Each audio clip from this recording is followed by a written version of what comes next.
August 5, 2024 wasn't just the fall of Sheikh Hasina, it was the beginning of a new Bangladesh.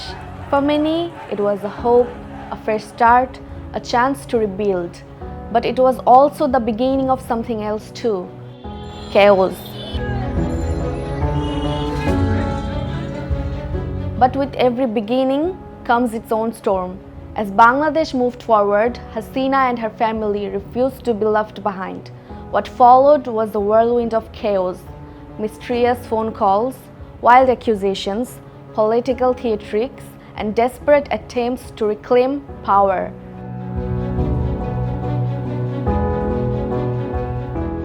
The day after Hasina's departure, her son, Sajib Wajid Joy, tried to calm the storm. Speaking to BBC, he insisted that his mother had no plans to return to politics.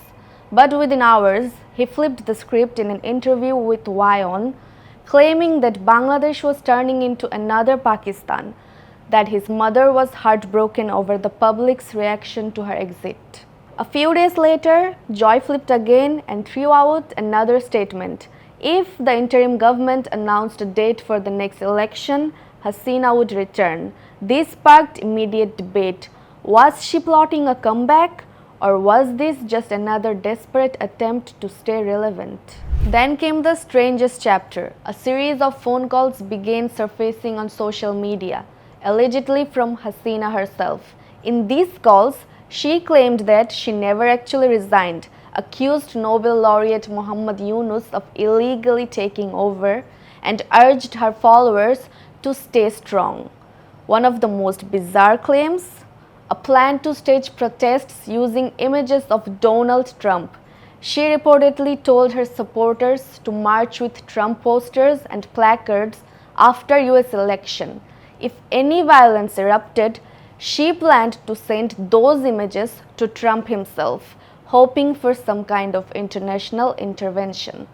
These calls ignited a wildfire across the nation.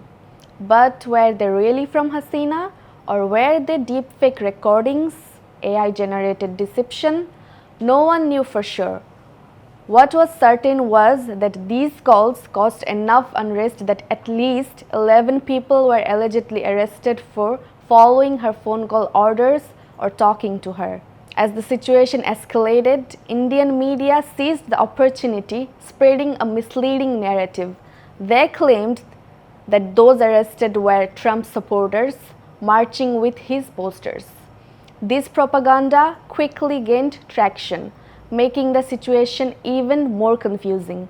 However, the CA press wing soon intervened, clarifying that the arrested individuals were actually linked to the Awami League, not any Trump-related activities.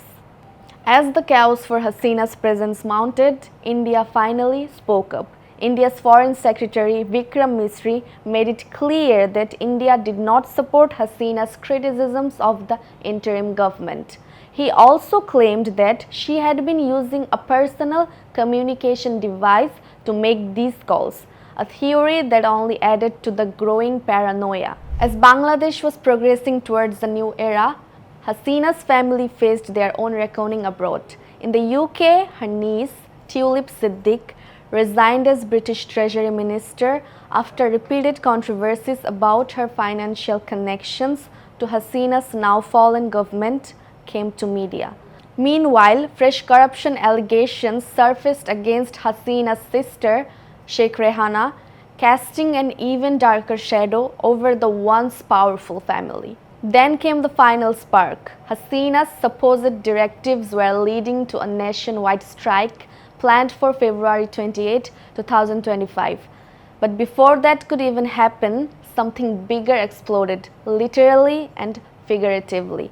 On February 4th, Bangladesh Awami League and Bangladesh Chhatra League's official pages announced that Hasina would address Chhatra Samaj on Facebook Live at 9 p.m.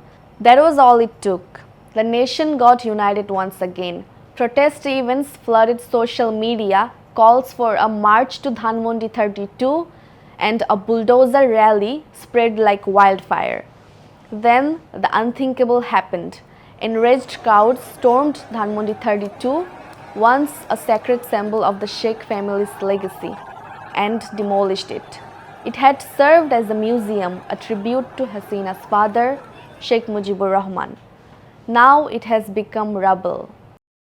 The flames didn't stop there. Shudha Shodon, Hasina's personal residence, was set on fire too. Awami League leaders and their businesses across the country also became targets for vandalism. Sheikh Hasina's fall wasn't just a political shift. It was a seismic event that shook Bangladesh. In the months following her ouster, she tried again and again to claw her way back into relevance, only to fuel further chaos. Now, as the dust settles, one question remains. Are these chaos going to help Hasina and the Awami League to get traction, or are they just making things worse for them?